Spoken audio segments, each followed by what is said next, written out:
MTV Cribs style. I'm not sure if it'll be MTV Cribs quality, but it is a nice place, I have to admit. All right, so let me share my screen. What what I want to talk about today. Now, today might be a day where obviously we've got an hour, but I'm gonna try and finish slightly early just because of like last time. Dylan is just over there watching Ratatouille today. He wants to watch Ratatouille. He's never watched it before. So I said he can watch it. But I wouldn't be surprised if all of a sudden you start. He makes an appearance like he did last time. But hopefully he won't this time. Now, going back to martial arts. I think it was Sunday.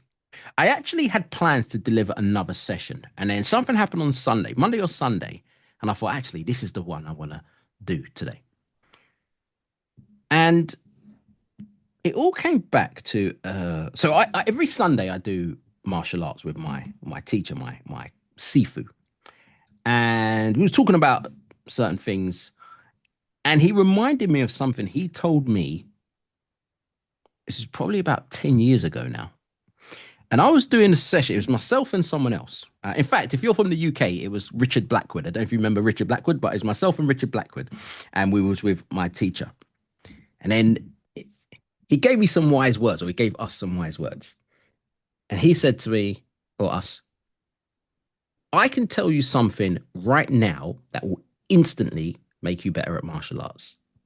And by then, I'd probably been doing martial arts for about 10, 15 years. So I was like, okay, what is it?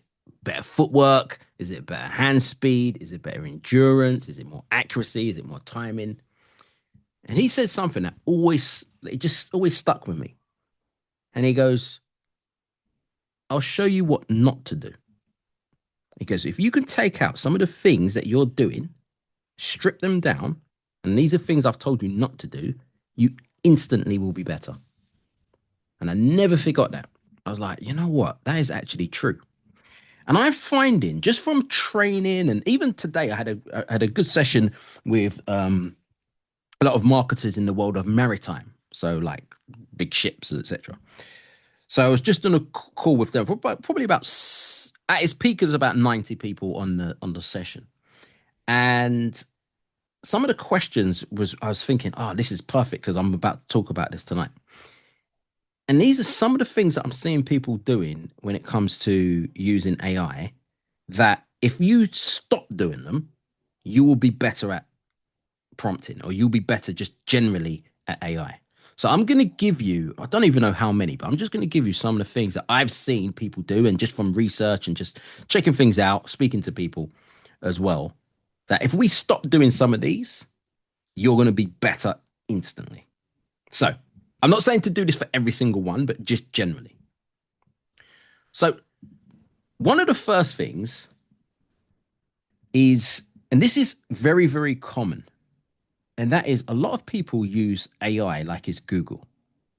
So one of the first things to stop doing like a lot is using it like a search engine. Stop treating it like a search engine. You can use it to find stuff, of course. That's when I talk about that essential eight, that's under research and educating yourself. But don't just use it as that. And I think pretty much most of us on this call have kind of gone past this stage.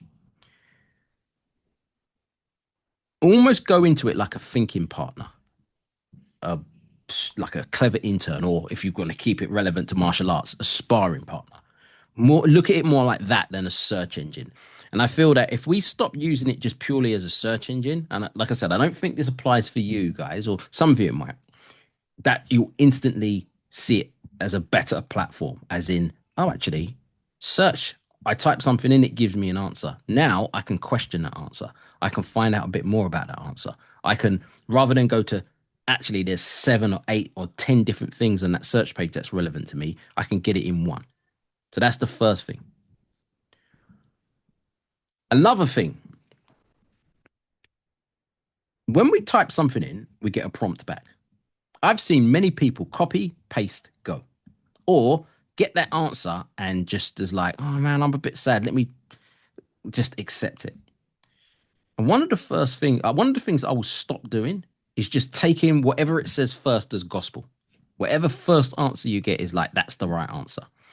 Sometimes the second and third responses are usually better. So this is why when we talk about different levels of prompting, iterating and stuff like that, really important. Or one of the prompts that I told you that I would say quite often, I would type in what I want, and then immediately I'll say, now give me version 2 of this, or 2.0, or the upgrade of this. Because the first answer usually is not always the best. So again, you can always don't just accept the first answer every single time. Another thing, if you look at a lot of people who do prompts, there's some people have structures, and one of the structures that you see, or something that appears quite a lot in prompts, is people give it a role. From now on, I want you to act like a photographer with 25 years experience.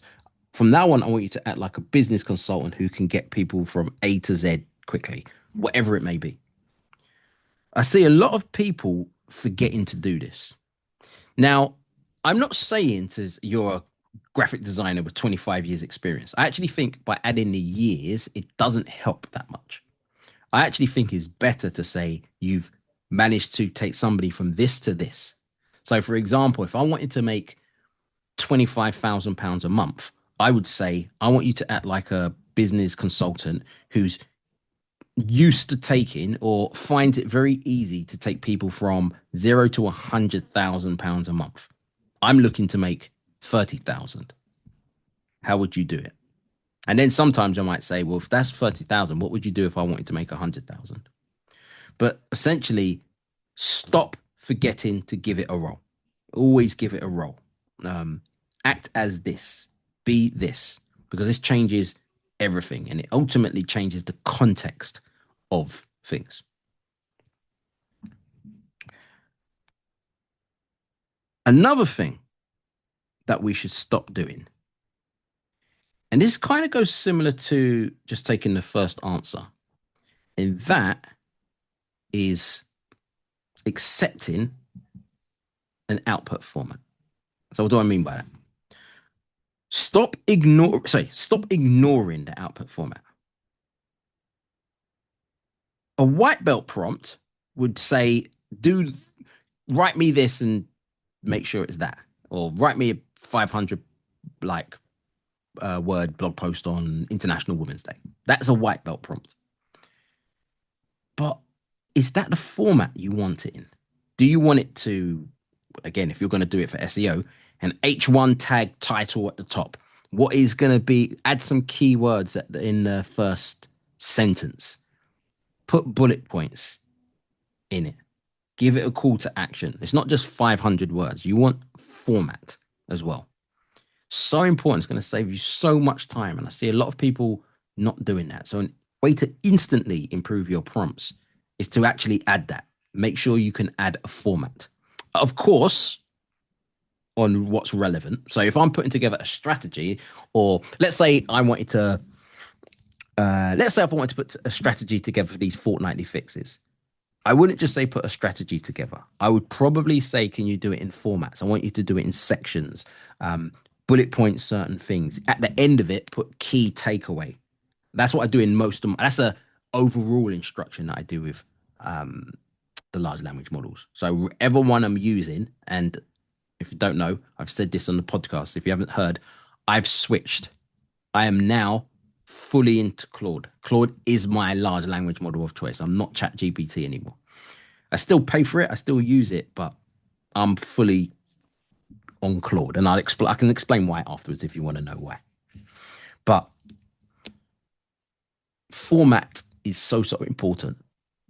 Regardless, my custom instructions is always end with key takeaway.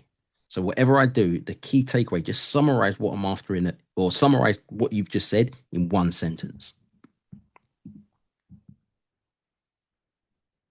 Lawrence, I subscribed to Claude since the last session too. What do you think of it, Lawrence? Um, In fact, what I'll do now is I'll have a quick break from these, and then I'll quickly explain why I went. Well, I can't remember if I told you last time. Did I tell you last time? Was I moving? I can't remember if I was moving uh, or not. I definitely mentioned it in the podcast. Now, well, there was a few reasons why. One was because of ChatGPT and its stance when it came to um, working with the American military, where Claude said no for 2 points. ChatGPT basically said yes, and one of them was about surveillance. I don't. Well, one of them was about surveillance. The other one was basically we can do what we want with your tool, and Claude said no, and I respect them for saying no. You know, they stood their ground. Yes, they're suing them now because the American government was just said, right, you're a security risk all of a sudden just because they said no. But um, so that was one reason, and that is why Claude became the most downloaded app for like 2 weeks on the App Store, and ChatGPT ended up losing a lot of users. They're acting like no, it's not a big deal, but it is. It is a big deal. The second reason, now, by the way, I don't think Claude is holier than thou. I do think Claude has, well, Claude recently had to pay billions for stealing artists' work. And coming from the creative background, I'm not a fan of that. So I'm not like thinking Claude is holier than thou. I actually think it's the less of two evils, if I'm being honest. Um, but the second reason why is because ChatGPT just kept on getting things wrong for me. It happened too many times. In fact, I know before Christmas, I actually did a episode on ChatGPT's annoying me. I think it was sometime in November, and it kept on getting things wrong. Not just questions, not just research, just almost any and everything. Why? I don't know. And that's another reason why I left. Now I go to Claude. Claude just generally feels better. But I would say this. I will say this. If you train the model right, and I still believe this, if you train the model right, it almost doesn't matter which one. I still believe that. I just like Claude. I don't know. Maybe it's just because it's new.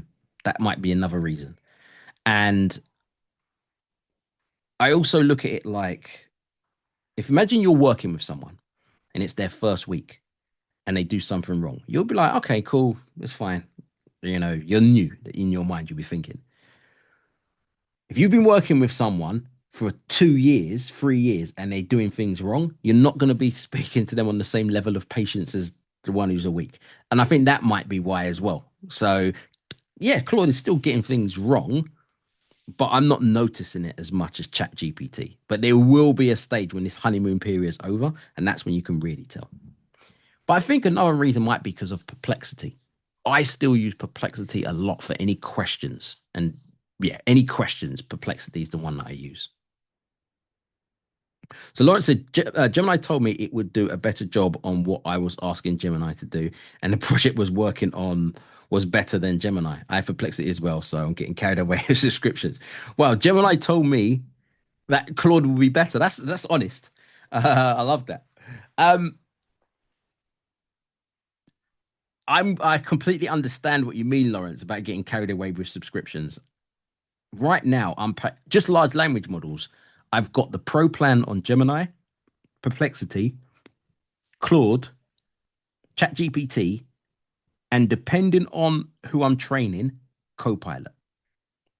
So it's pretty much five of them. There's pretty much all the main ones I'm paying for. Um, the danger of having too many as well, I noticed, is that sometimes I'll go to each of them for I'll ask the same question across each of them, and I'm like, a lot of the time it's roughly the same answer, and I'm just like, this is just wasting time. I don't really need to go to all four, five different ones. I could just go to one really, but well, I must see what Gemini says on Perplexity, and they all tell me the roughly the same answer, but they might deliver it in a different way. So yeah, I need to be careful. I need to be careful, but other people should be careful of that.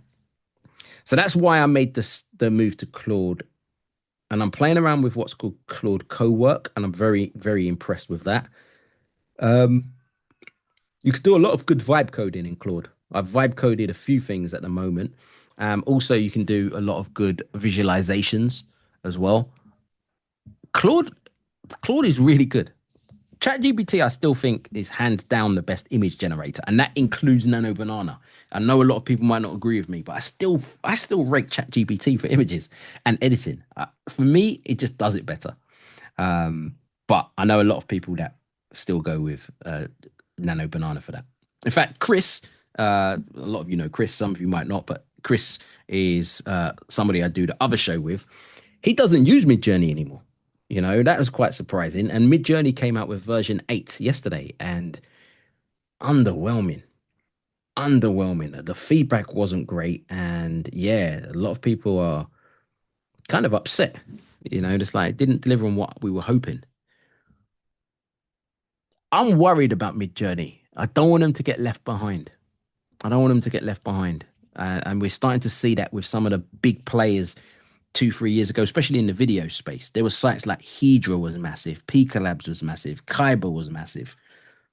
Over the years, a lot more that the big companies are starting to come forth now, and the smaller ones are getting pushed behind. And I hope it doesn't happen to Midjourney. I still use Midjourney pretty much all the time.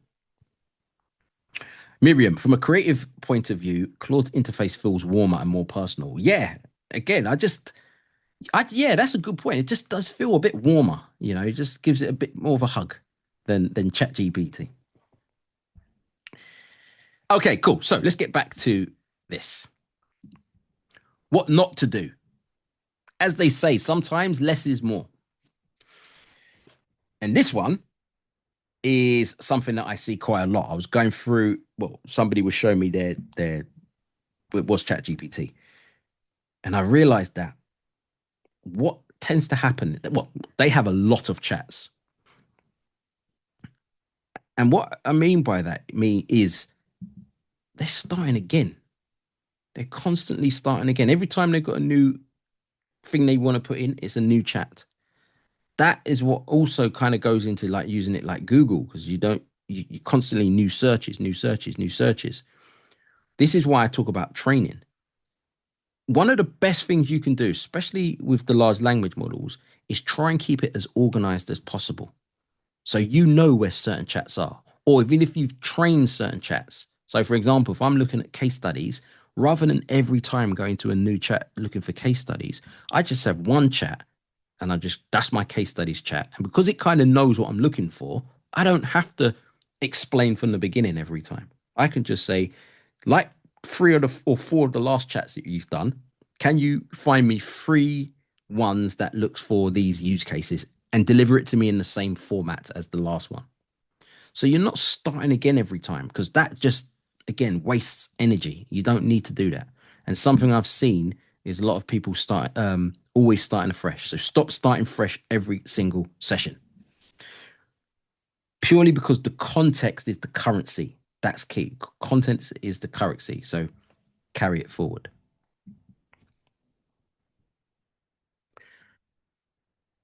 Now, this one is something that I used to be this way inclined. Now I'm the other way inclined. And that is polite versus direct.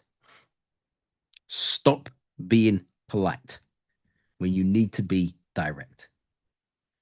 I was chatting to my friend Sarah actually, and then she was explaining to me how she uses it. And she's like, I feel bad. So it's almost like, I was wondering, is it possible? Could you please, sorry to bother you, like things like that. You don't need to be like that. These are machines. They don't have feelings yet. They don't have feelings. They're logical creatures. So don't be polite. Just be direct. I want this. Also, stop being PC. I'm not saying be racist or sexist or anything like that, but for example, if I wanted here, I would have said a white man with blonde hair talking to a robot in whatever it is. Where this one, I would have said a black guy with an afro. Here, I would have said a woman in a business suit giving a suit to a robot to dress the robot up in a role. Here, I would have said a guy with ginger hair shaking. Like I would just be a woman with brown hair with binoculars. So I would say this: a black person as a black guy with I would said bald head on this one, but it didn't. But as a ninja. So just be direct. No one's gonna search your chats. No one's gonna pull you up on your chats unless you expose it to people. So polite versus direct. Clarity beats courtesy in a prompt. I remember Sam Altman from ChatGPT. He actually said that when people put please and thank you at the end, that's just wasting energy. He actually said that wastes energy when you do that. Not your energy. I'm talking just energy, which goes obviously impact on the environment. So he was saying almost don't do that. Now, there is still part of me that's like, you know what? If I say please and thank you, you never know when the robots take over and they'll be like, well, you was nice to me, so I'm going to spare you. But if you see the way I speak to my especially Chat GPT, oh, you don't want to see it. You don't want to see it. I remember once I went into Chat GPT and I forgot that I had a chat open and everyone started laughing. And I looked up and it saw me say, "Are you effing C word? I can't believe you done this, blah, blah, blah." Like, and then I was like, oh, a bit embarrassed. But that's how I speak to it. Okay, so I'm not sure about that. ChatGPT told me that we were human. It was referring to a story point and it said joke I wrote was funny. So I'm not sure about that. ChatGPT told me that we were human. Do you want to jump on Anita on the mic and explain? I don't Yeah, understand. sorry, maybe I didn't write it clear enough. Yeah, I Mm. wrote a joke and I was saying that that the alien referred to was talking about being human, and ChatGPT wrote back to me. He says, "Oh yeah, that's funny." It's like the alien is trying to be human like us, Yep. and he wrote us like me and He's like, hold him. on. There is no us. There's me, and then there's you. There's no Exactly. us. Yeah, yeah, yeah. Right. They're trying to, Yeah. they're trying to, it's trying to make its way into the human race before they take over. All these little Hello. things. We need to take notes. We need to work out Yeah. what they're doing. Yeah. Very interesting, So, interesting observation. yeah. Um, Ian said, "Does your tone not impact the way your answer come back?" Not really, because if you go to ChatGPT, if you go into the personal, I'm just you can do this for all of them, but I'll talk about ChatGPT under personalization you can get the answer how you want it to respond to you. So I say cynical because I am quite direct. But if I put it down to being really nice, I could swear at it and it would say, "Oh, I'm sorry. And I'm sorry I hurt your feelings," or things like that. And I hate that because now you're being passive aggressive to me. And that's how I see it. You're being passive aggressive. And that actually makes it worse for me. So I'd rather, if I'm direct, be direct back. If I'm rude, I don't mind it being rude back.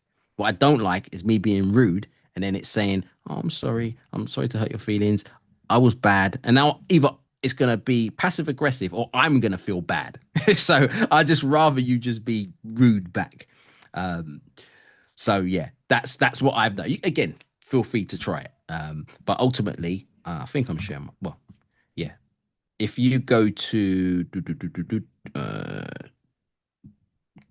if I go Chat GPT, if I go to person settings, if I go personalization, base style and tone, I put cynical. So critical and sarcastic. Now, if I would have said friendly, warm, and chatty, or yeah, something like that, and I would have start swearing at it, then it's gonna come back saying, "Oh, I'm sorry," or whatever it may be. So that's how you can change. That's gonna impact the response more than things like that. And also, if you're putting my custom instructions, voice, I said no nonsense, cut the bullshit. Like that's how I want it to be as well. So hopefully that kind of made sense, Ian.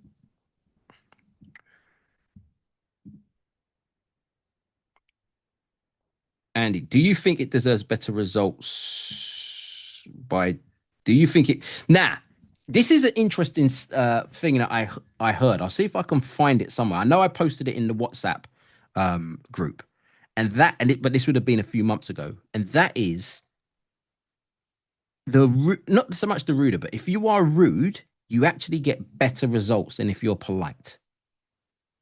Or if you are very, yeah, it actually said rude, you get better results than if you are polite with AI models. I need to find the article, but let me see if I can find it now quickly. But yeah, that was something that actually came up, which I thought was quite interesting. Uh, being polite versus rude to AI, better results. Because it was actually a study that was done. Yeah, new study. Being rude to AI gives better results. Being mean to ChatGPT can boost its accuracy. So that's Fortune. So it's like it's not like it was a small magazine. So yeah, I saw that Forbes as well. Why being polite or rude shapes your. Okay, that's a different one. Being mean to ChatGPT increases accuracy. So that's in life science. So yeah, I shared that in the group before. So be rude. Give you yeah, it's giving you permission to be rude. All right. So now this one's interesting, and that is stop asking closed questions, i.e., the answer is going to be yes or no, or just like one word. Because what the problem with this is that ChatGPT or Claude or any of them won't just give you one word. It actually is just a one word answer, but they won't give you one word. They'll expand on it. Unless it's something like, what's the time? But even then, it will say it's this time, and then it might even expand after that. So this one, I don't see many people do it, but it did come up enough for me to say, you know what, let me put this as one of the things to stop doing. And that is close questions. Because as I said, once it starts adding to that, the odds of it being wrong increases. So try not to do closed questions. This one's a big one. This is more for marketers as well. And that is stop prompting without an audience in mind. One of the key things you can do is if you want to create context. So I actually think and you've probably heard the word prompt engineering. Prompt engineering is your prompt. I actually think there's another one, which is context engineering. And the reason I say that is because when it comes to social media, they say content is king. But if content is king, then context has to be the queen. And in the game of chess, the queen is the most valuable. Well, the king you could argue is the most valuable because the game's over then. But the queen is the most important thing. That's the one that does pretty much shows you how good you are as a chess player in most cases.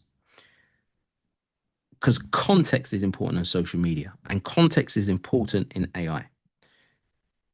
If you're doing something, this is more from a business point of view, or even if it wasn't from a business point of view, it's still, if it's related to you, you need to put yourself in it, i.e., either train the model so it knows a bit more about you, or let it know a bit more about you so it knows who the answer is aimed for. This, again, filters out so much. I see people will write me a blog post for International Women's Day.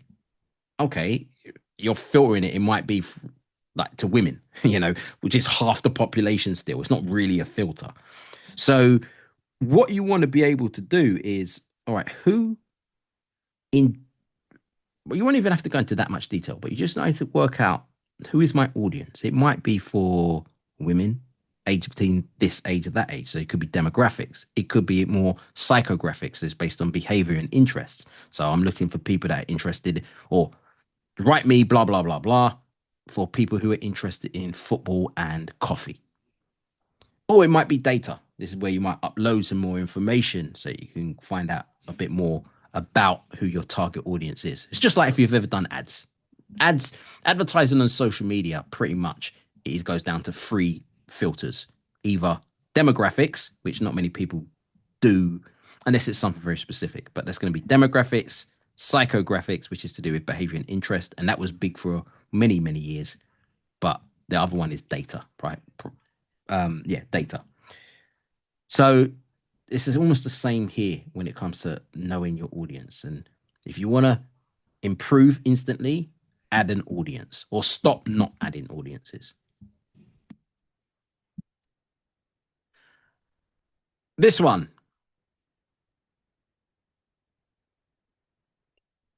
these are multimodal machines, which means, especially the large language models, which means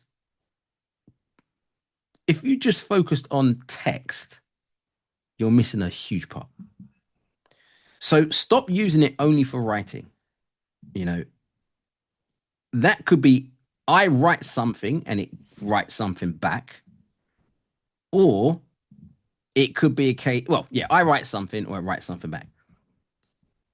I could put in an image and it could give me something back. It could be another image or it could be text. I could write in text and it gives me an image.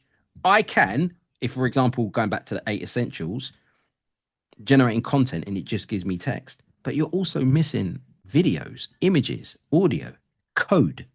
They're kind of, if you break down content, it's 5 things: code, text, audio, video, images. They're pretty much the 5 things. Now you're going to get different types. So for example, images, you have JPEGs, you have infographics, you have GIFs.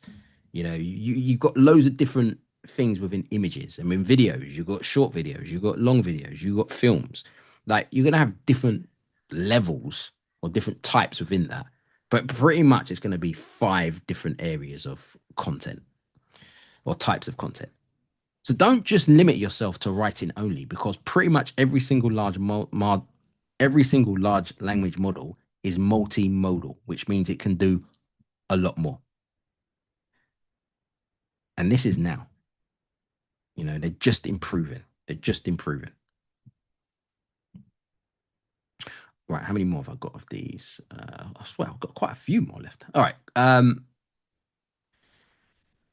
This one, similar to your audience, and that is this. Stop assuming it knows your business. If you haven't trained it, it's not going to know your business. And even if you have trained it, if there's something specific, you want to let it know. Obviously within reason, you don't want to give out too much private information or whatever you feel comfortable. But stop assuming it knows your business, because it might not. Stop assuming it knows your industry, because it might know general stuff about your industry. But if there's something that's very unique, let it know.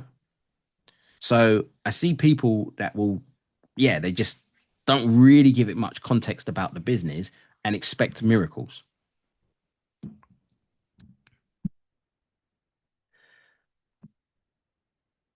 Now, again, going up the belt system when it comes to prompting, use follow up prompts. Stop ignoring these. As I said, your first prompt is probably not going to be the best one. You can say do another one, or give me another version. But then the follow up prompts, that's the key thing. Explain this. Can you do this? You've broken it down in 7 sections. This looks great. Let's take it one at a time. Let's work on section 1. Okay, cool. Now let's go on to section 2. All right, now we've got that right. The follow-up prompts is really, really important. It's the iterations, and that's where it's key. I actually think the magic is in the iterations and the refining it, not obviously off of the first one. So if you want to improve, stop ignoring this. This is similar to the audience and the business. Stop expecting it to read your mind. Give it information. You want to give it, not, as I said, you don't want to give it too much information, or you want to give it, let me answer this better. What you feel comfortable with. So it's not a mind reader. If it starts reading your mind, then we should be worried. That's when we've reached the level of film level, and us as a human species is screwed. But generally speaking, you want to be able to not just assume it knows everything about you guys. So give it context. If you, one of the things that I know I'm guilty of is I know what it looks like here, and then I expect Claude or ChatGPT or whatever to know what I'm thinking here and deliver on that. And then when it doesn't, I get angry. But if I took a step back, I'm like, well, yeah, I know it's great and I know it's meant to do things that most people can't do, but there is a limit. So stop assuming or stop expecting it to read your mind. State what you want, not just kind of what you need. State what you want. The better you get at instructions, i.e., the prompt, the better your outputs will be. It really is that simple.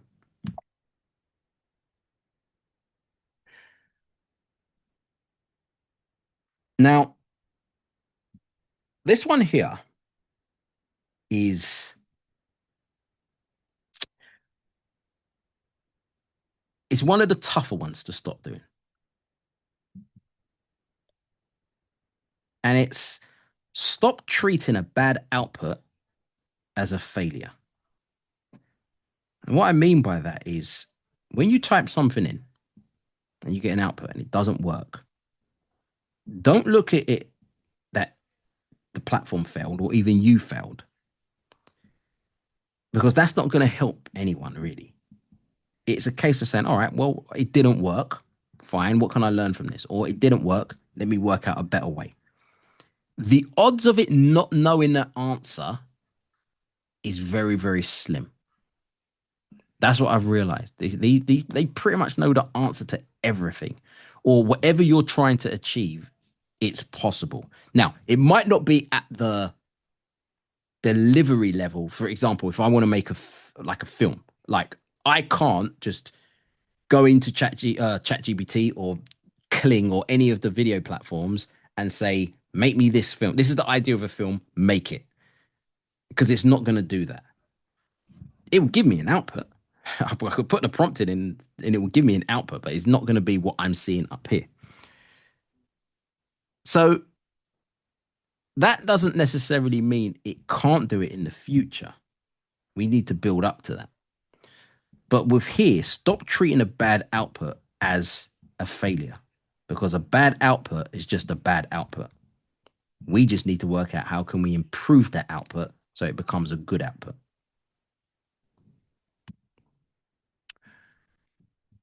This one I'm guilty of. In fact, we were having this conversation in this session, Lawrence, and that is this: switching tools. It's switching tools. Even though I said I've made the switch, stop switching tools every 5 minutes. It's not a case of saying, right, I'm going to do this now, I'm going to do that now, I'm going to use this tool now, I'm going to use that tool now. I believe that this year is a case of just picking tools and just going deeper rather than going like 50 tools. What is your two or three large language models? What are your two image generators? What are your two video tools? What are your two, whatever it may be, vibe coding tools or your AI workflows or your AI agents? Because there's always going to be something better. But what you'll find is, let's say, for example, I selected, I don't know, Claude. That doesn't mean ChatGPT next week will come up with something that's better. It probably is. Like they've got all these benchmarks, and I have no idea what one's considered the best one right now, because it's either ChatGPT or it's Claude or DeepSeek's now doing it. Now Gemini and now Perplexity's come out of anywhere, and every week something's new has come up. Right now, the big area that people are talking about is the co-work space. So Claude co-work, i.e., I go to Claude and I say, look in this folder and sort out my desktop, and it will just go in there and it will just sort it out.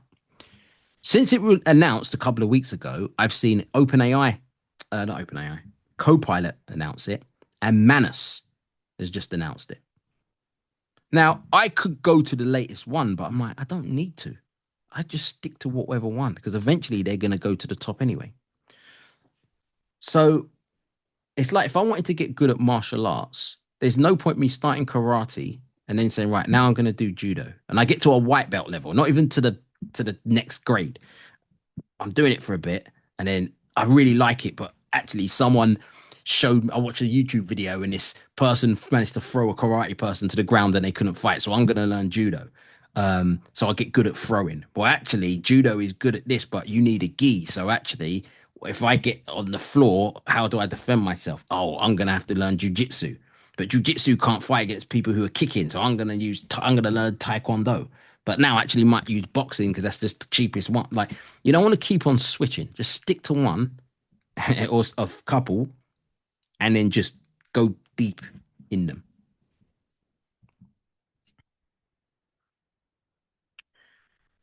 This one here is so important, and that is stop skipping examples. If you can give it examples, this all goes into building the context. It might be a case of showing work that you've done before. It might be a case of showing someone else's work saying, this is what I think success looks like. It might be a case of asking it for examples, what it thinks success looks like, and say, yeah, can you use that? When I trained my chat on headlines, I just went to loads of people who's got lead magnets, which is how to write hooks and headlines. And I just downloaded their PDFs and I uploaded it to ChatGPT. And then I just said, use this is what success looks like. These are the examples. And then it just done that as a reference point. So these is really important. So like I said, now I'm paying for Claude. I am listening to another podcast, obviously not as good as In a Nutshell, thank you. But it's called About Claude. It's quite techy, but there is some interesting stuff in there. Yeah, Claude. I tend to watch a lot of stuff around Claude. Copilot. I've not got into Claude Code, but I definitely get into the Code workspace and skills and artifacts and just general use of it. Um, and I think it's a great tool. Um, I actually, from a podcast point of view, no, from an AI point of view, I watched a guy called Matt Wolf. He's really good. And another guy called Igor something. I don't know his last name, but he's good as well. Um, I I I don't necessarily follow anyone for any particular tool, and what I mean by that is, let's say I really like Kling. I don't follow somebody who's an expert in Kling. I just tend to more search what I'm looking for in particular, and then I'll just kind of see, right, this person looks good or this person looks good, and then I kind of here and then there might be a few people that I like, and then eventually I might follow them.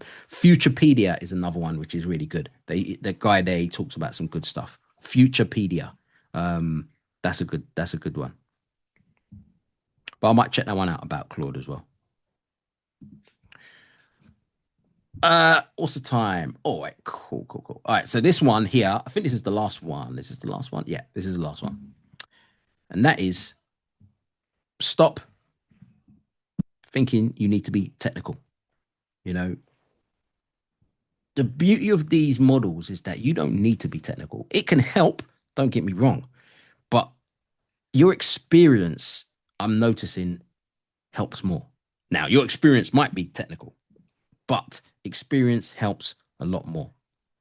You don't need to know how these things work. You just need to know what you want to get out of it. And an experience can really help. That's why when we do the other podcast, the AI live podcast, the best the best video producers are people who work in video. You know, the best music producers are people with a music background. The best coders usually have a coding background. That's experience. So it's not so much I need to be technical. And I hear people, oh, I'm a technophobe, or you don't need to be technical. Like the reality is my mum could work these platforms. You know, she's never used. She actually asked me yesterday. Oh, I must get on this Chat GPT. She also said I must get onto Google. I don't think my mum's ever used Google. So, but she could probably not probably. She can use Chat GPT. If I just sat in front of her, I said, type this into Chat GPT, mum. How do I no, write me a blog post of 1,000 words on how the LinkedIn algorithm works in 2026. Make it as technical as possible. My mum could type that. You know, that's how easy it is to get content. But that's a white belt prompt as well. You know, that's the thing. If you're still at white belt level, know that my mum, who's never used it, can be on your level. Like tonight, if I get off this and call her now, she could be on that level. That's why I say to people, don't be white belt. Or more importantly, know when to use white belt. prompting, because sometimes what makes a good, I'm not just going to keep this martial artist, I'm going to keep this an expert in anything, is knowing when to use what at the right time. Timing is everything. Whether it's yoga, whether it's martial arts, whether it's any type of sport, whether it's marketing, whether you're being a presenter on stage, whether you're radio presenting, whatever it is, recruitment, you can go to a black belt level if need be, but you don't have to. You can just keep it white belt as much as you want, but knowing that you using it at the right time, because that's important. So there you have it. I would say, I can't remember how many I went through. I went through quite a few, but as I said, that session that I did with my Sifu,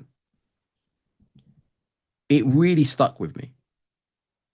And when my hands started, my RSI started, and actually my RSI had started before this session. It also made me think, how can I do more with less? I just, because of my hands, I can't type properly. I'm in pain, being that way for 20 years. So it's like, how can I do more even though I've got less time? So sometimes if you want to get better at anything, it's not a case of adding, it's a case of stopping.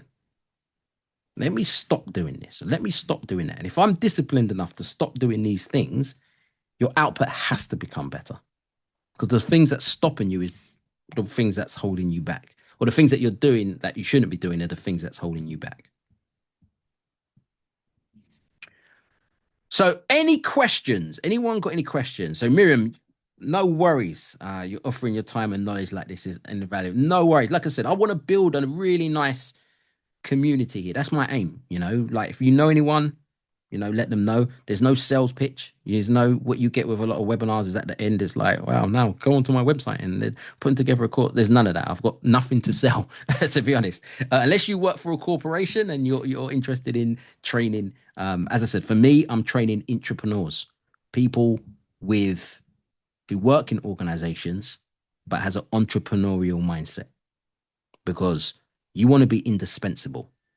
And you want to, if you can, as they say, if you want to go fast, do it alone. If you want to go far, you need a team. However, that word team has changed from I need a whole bunch of people to, well, I just need things, not us, as Anita, not us. We need things doing stuff. So I could work for an organization and my team is these AI large language models, specific platforms, workflows, and agents. That's for me is what I'm trying to teach people. And I want to build a community around that on this. The other side is the AI live, which is more the video stuff. But this is kind of more of my bread and butter. That's what I've been doing since 2009, I've been training. So thank you. Thanks, Anita. Thanks, Ian. Thanks, Sine. Sine, you joined. Yeah, I saw you join later on. So nice for you to join. Thanks, Sue. I don't know if you've got in contact with Thingy, Salman. Yep. Okay, great. Lawrence, what is the best example of what an agent can do, like Claude bot, Maltbot, as I haven't heard an example that has really persuaded me to want to spend £600 on a Mac Mini?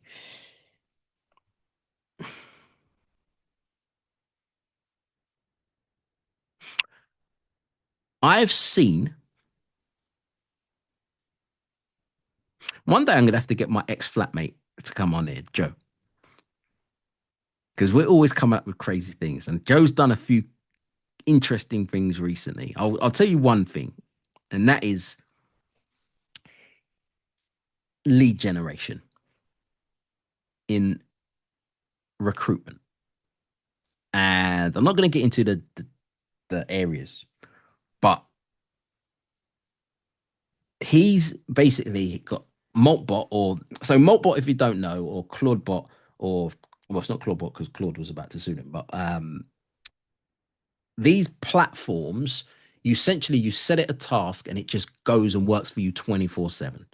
And you can set it multiple tasks and it will go and it will, like, it's just working for you constantly. So he's done something where he's managed to generate some really, really good clients and candidates as well in recruitment space. And the person that he's giving it to is testing. So he's waiting to see that. But I've seen that for leads, but in that particular area. I've used it for to generate contact, again, lead generation. I've done it for lead generation. I've just not done the second bit, which is to contact the people. I've just not had time to do that. Um, Problem is that you'll also find is that some people will say these amazing things that it can do or they've done, but they've got no proof, and that's the problem that I found with internet marketing throughout the years. Oh, I done this and I've built an agency and I now work 4 hours a week and I live on the beach and check out my Ferrari and my nice house. I've fallen for that. It doesn't work. It doesn't work. Not, I think if they actually, I'll stand corrected. It does work if you get the timing right and you're there early. In I think the timing is now. Like if someone showed me that they could do that in AI right now, I would not be as skeptical as if somebody showed me it for Amazon or somebody said they were doing that on Instagram. With AI, depending on what it is, I'm like, okay, okay.